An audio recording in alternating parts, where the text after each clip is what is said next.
the WWF order form. This time it's going to be about tabs. So I'm going to go ahead and zoom in a little bit. Command plus. Come on, here we go. There we go. Here's our information. And we're going to have you type this in. So I just grabbed the text tool, clicked and dragged, and made sure it was aligned left, and just typed in adoption kit. I should zoom in for some more. Okay. So what I do is zoomed in, type in adoption kit, return, name, return, address, return, city, tab, state, tab, zip, return, and continue doing that. All right, so type that in. Now placement is going to be important, and size. We want it to align with this guide here with the image, the second one. So I just pulled a guide out. I'm going to pop this up here, align it, and we'll just, the size is going to, the height is going to change as you format the copy. But I'm going to go over slightly past the guide here, just so you can see the tabs a little bit better as we go along through this thing. Okay, so adoption kit. First thing we'll go ahead and do is kind of format this a little bit. Adoption kit's going to be 14 point. And again, I always just kind of do at least the same. All right. And then name and address is going to be, I think, was it 9 on 22, I believe. Well, 2 won't work. Let's try that again. 2. Okay. Now let's go and figure out how to work with tabs. I'm going to pull it down here just to kind of keep our area nice and clean. All right. So here's our text frame that we're going to be working with. Tabs. So when you work with tabs, you got to make sure you select everything the same way. You either click and drag. Whoops, see that didn't work. Try this again. All right. Click and drag to select a line or lines. And notice I'm coming out further after because you're grabbing that extra little return in here. And when we start doing lines that have more tabs in them, again, this time I just did a triple click, 1, 2, 3, 1, 2, 3, there we go, and it selects the line that way.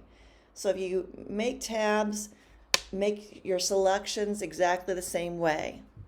Let's understand what tabs are all about in the first place. We're just going to go ahead and do city, state, and zip. But before we do that, let's go ahead and go to the type menu, and this is show hidden characters. And what you can see now, again going up a little bit further, is you can see every keyboard element. So here's a paragraph return, here's a tab, paragraph return. So when you put tabs in, you're going to set tabs with the tab key on the keyboard, and then you're going to add tabs to your text in here with a tab bar. So let's go ahead and work just with one just to see how this works. I'm going to select these 3 elements first of all, and we're going to Shift Command tabs. Now where is that? Hopefully under tabs. There we go, under type to tabs. And this works open. Okay, so we're in inches, and this little bugger can be made further, a bit larger so you can see the whole thing. Oops, didn't mean to do that. And this is your paragraph. So this is your left align, and this little area here is your right align. When you move these, you're changing the width of the paragraph with, well, the text. If I go to the paragraph panel here, I can tell that I've got a right indent by, moving this around. If I move the left indent, I want to grab the bottom little triangle and move this in. And you can see that I'm getting here. If I want to go up, 3/4 inch, I can type it in. That's your left align. I want to keep that at 0. Now what happens if I grab that first type to the top one, that now becomes a left first line indent. And then if there's more text around it, think of a paragraph. The second line would go over here. There's also an option to pull and have a first line indent. Oh, no, not a first line indent. Darn, I'm getting tabs in here. And it does get tricky. There's no question here at all. I'm trying to grab this back. So what this does, if you had extra copy in here, the first line is going to be aligned with the top arrow, and then text on the bottom, like a second row, a third row, would be indented to almost 1/4 of an inch. And usually these two things would be exactly the same, just a positive and a negative to make it nice and clean. Again, the first line would be here, the second, third consecutive rows would be down under here. So just kind of understanding what these two little things are. This is just the first line indent and the right indent. We'll go 0 everywhere first. We'll take that at 0, 0, and 0. Okay, we'll get rid of this for right now. Pop that back over there. And I do want to work with this line because it's got extra tabs. And if you align this 0 point with your text frame, you'll get a really good idea of what's going on. Okay, so I'm going to set some tabs. This is a left tab, a center tab, a right tab, and decimal tab. So what I'm going to do here for a second is I'm going to go in here and hit the tab key, and I'll put in 24.527. Okay, just putting some numbers in there. But now I've got a decimal tab. So I'm going to set 4 tabs in here in the frame, or in the tabs bar here. I'm going to click a tab to activate it, and I'm going to type or click on 1/2 inch. Then I'm going to click on, now if I clicked on center and this is selected, this would now become a center tab. See how that changed? Okay, I want that to be left. So I'm going to go to like 1.5 and click, and that's currently a left tab, but I want that to be centered. Then I'll click on, say, 3, okay? And I want that to be right tabbed. And then I'll click out here, and I want this to be a decimal tab. Okay, so why aren't they all lining up where they should be? This is aligning left. This is aligning, kind of looks like a center. It's off a little bit, but it's centered. This is aligning right, and there's nothing over here. That's because there are only 1, 2, 3 tabs in the line of copy. So I need to go before city, hit the tab key, and now city is left aligned, state is centered, zip is right aligned, and the decimal point is aligned with your decimal point tab. You can change these at any time that you want to. So if I want to make zip centered, I could click on the tab and click on center. I could click left justify, and you can see how it's working. Okay? So that's kind of how it works. If I want the leader tab to have, the decimal tab to have a leader, I could go and click in the leader, and I could hit shift _, hit the return key to activate it. And now what's going on is there's a tab from the last keyboard stroke to the next decimal point, but this decimal point is being led by a leader that happens to be an underscore. If I click in here and I do just a period, hit return, there's a bunch of dots.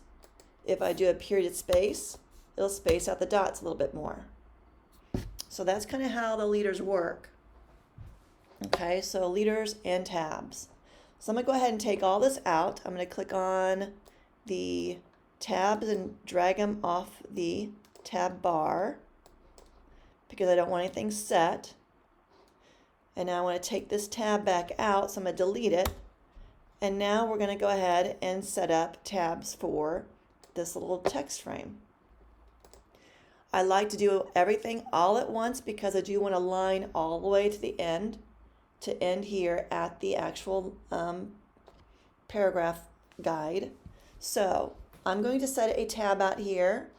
I want it to be a right one. I want it to be aligned right to end here. So I'm going to click here. And I'm actually going to click inside the tab frame in the first tab bar. And then I'm going to drag it over and stop right where the edge of the column guide is.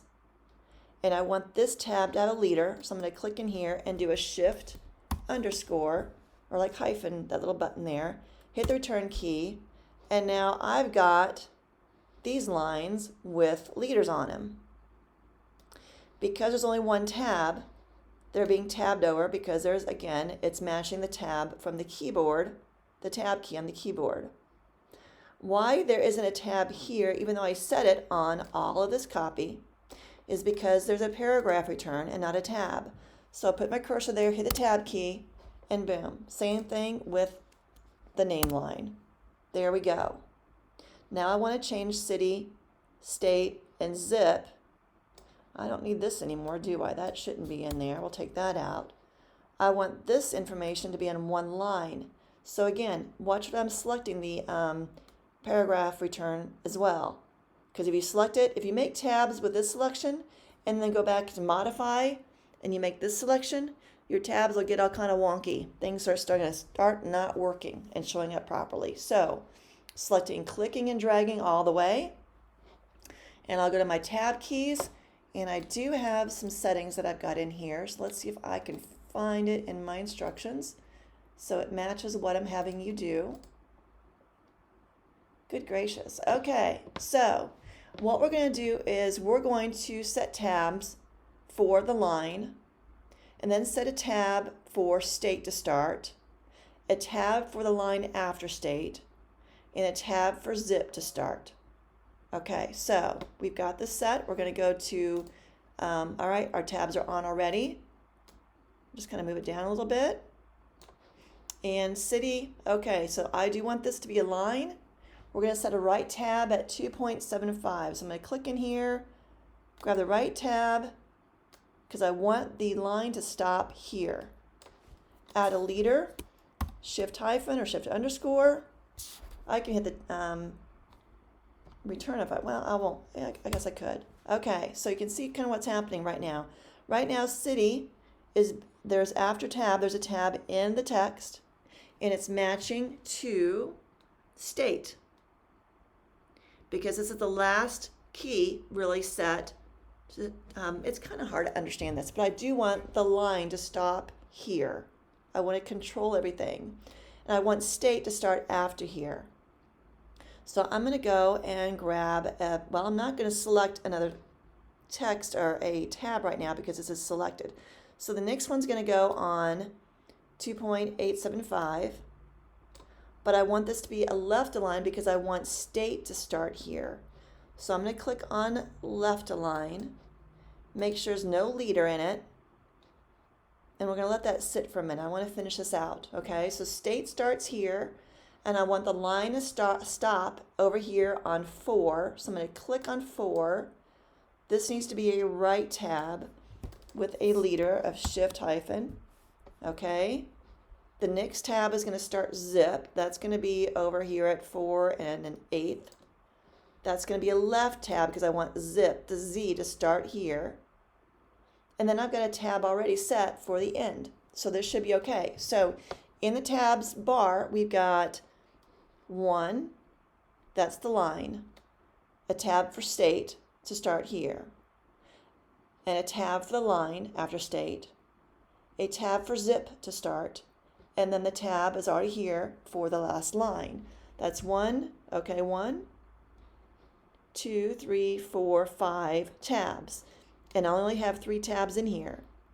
So I want state to start on the left, add a tab here. I want zip to start here. So now I've got this tab for here. This tab starts state. This tab ends the line. This tab starts zip. And this tab we're not changing because it ends here. Okay, let's do this again. Next time we'll do phone and email. We'll click on phone and email, do a selection, grabbing the paragraph return afterwards too. And this is going to be, okay, coming back over here. Following the instructions on the order form on the Google Sheets, we're going to make a right tab at 2.5. So I need the leader for phone. So grab a right tab, 2.5. It's a right tab with a leader. Shift, enter. Okay. The next tab is going to start for email. 1, 2, and 2, 6 times 2, 6, 5. No leader, but it's got to be left because it's going to start the E. Nothing's happening, but I've got what I needed. I've got phone starts here, line ends here. Email starts here, line ends here. So I need to have 2 tabs around here. There's 1 tab that goes to the leader. Go back in front of email, tab that out. Now that starts the left tab. And there's no tab here, so click here in tab key. There we go. Check and credit card is next. Selecting and everything, I did a triple click. That works as well as clicking and dragging. We're going to add no line for check. We just want credit card in here. So we're going to grab a left tab and put that at 1.125.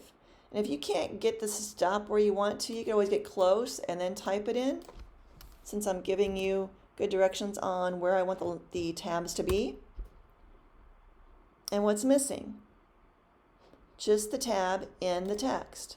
So I'll click here, tab key. Excuse me. All right, I'm going to go ahead and go to, we're going to do this next line real quick too. Last line, expiration date. I want this to align here with the credit card. Okay, so this is where you can use your paragraph panel, or you can drag the bottom arrow, and we're going to align this. Oops, see, I got a tab. It can be a pest sometimes. Click and drag, and I want this to align with credit card. So I'm changing the first line indent so it matches here. And then I'm going to add some leaders. I need a line and a line. So I need to end this line somewhere. Right tab to end.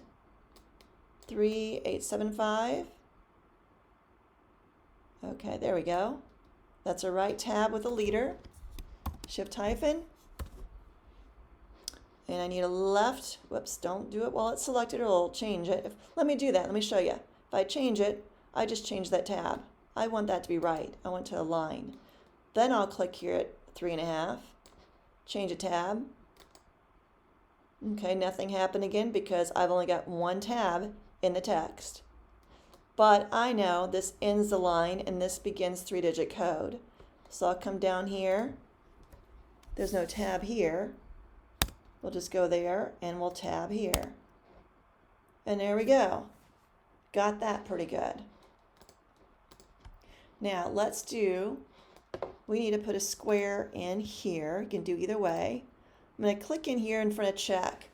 And I want to add a glyph, like a little simple checkbox. So go to type and glyphs.